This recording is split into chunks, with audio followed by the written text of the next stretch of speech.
Agboato, blessing of long life, Akabo, welcome. Adupoi Ori Egun, we thank the ancestors for their wisdom.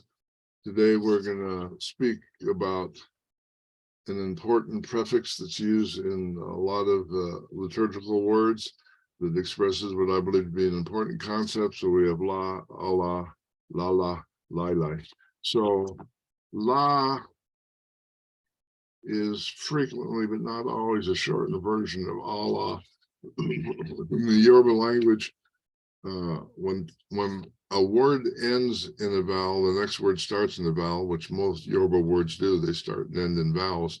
But in conversational Yoruba, you drop the vowel of the word. You either drop the last vowel of the word or you drop the first vowel of the second word. It's very confusing. And there's not, I've never seen any set rules for explaining which letter is dropped other than perhaps common usage if you're fluent in the language.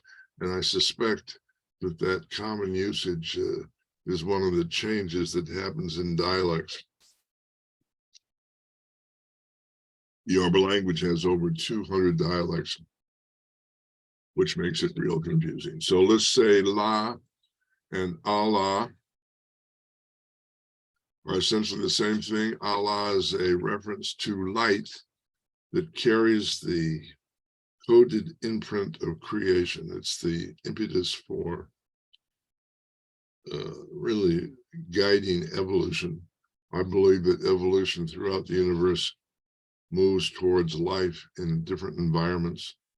You know, some planets we know have a carbon-based life, some have silicone life, but they all create life forms that are, let's say, in some ways humanoid, certainly animal kingdoms, but all forms of consciousness within that spectrum, all forms of living things within that spectrum have some form of consciousness. And so the guidance towards the moment of creation to the manifestation of planets with living beings, that process is guided by Allah. In quantum physics, that's called a holographic blueprint of creation. Allah is what Maxwell called a longitudinal beam. In other words, it's a straight light, and it's that light of the electrical impulse, light as masculine expansive energy. When it hits the magnetic female energy of what's called gravity in science, the straight line starts to move and it starts to wiggle and it starts to create a frequency. Frequency has a wave pattern. It's like stringing a bunch of W's together. So Allah is the original impulse. When Allah becomes a frequency as a result of its interaction with magnetism and gravity, the word Allah becomes Ashe, meaning spiritual power. When spiritual power turns on itself and creates a particle or a thing in the physical creation, the Ashe becomes Ire. So there's a continuity there. Allah becomes Ashe becomes Ire.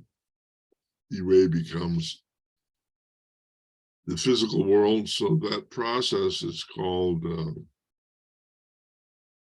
Ife Orun Wa Ile Ife Aye, meaning the unconditional love or the source of creation in the invisible realm comes to earth and replicates itself. All right. So when we have, so Allah, okay, so that's also a word we find in the word Obatala, often I believe mistranslated as the king of the white cloth. It's literally Oba Ita Allah, meaning it's O, new word Ba, B-A, new word A-T-E, and then Allah, meaning the spirit of the expansive energy of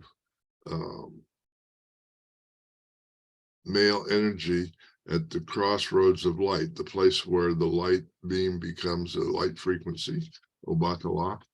And so the source of that light, and in that moment of that connection is either Allah, Alala, or Lala, which is a frequent preface to liturgical words.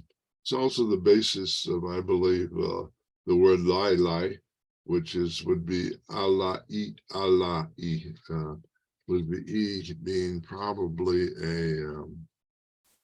it's a little hard to translate. I would say that it's la ini is the original sentence that creates that word.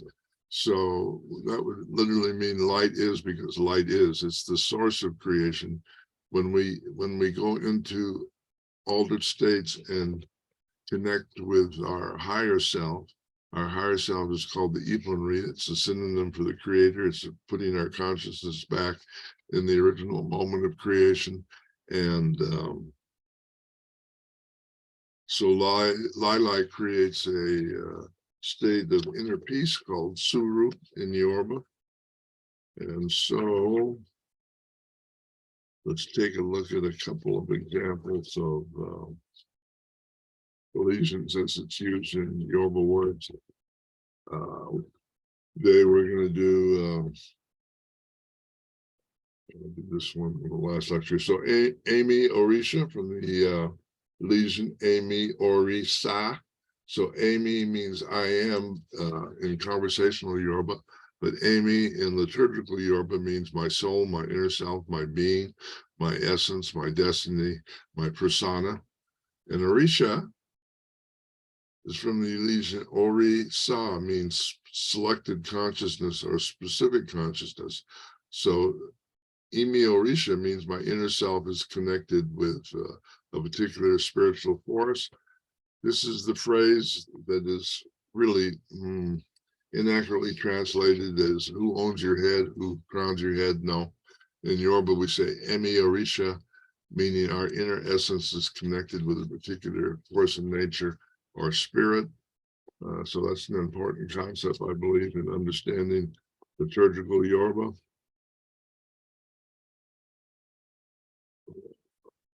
We can do, let's do a couple more before we call it a class.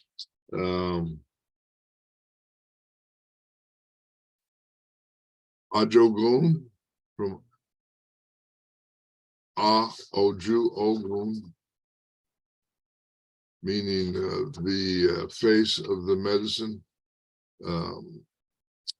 Ajogun are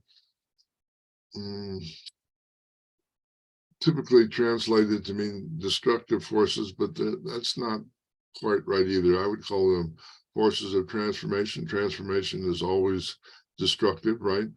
The forest fire replenishes the soil. The big tree kills the saplings and so on. So Oroni Moja from Aro Ni Imo Aja, meaning the spirit of the dog descends. The spirit of the light of the dog descends. This is a reference to a group of spirits that are called messengers. The dog as an elemental spirit and as the totem for Ogun is seen as a messenger from spirit. So I think we're good for today. Ire Asheto.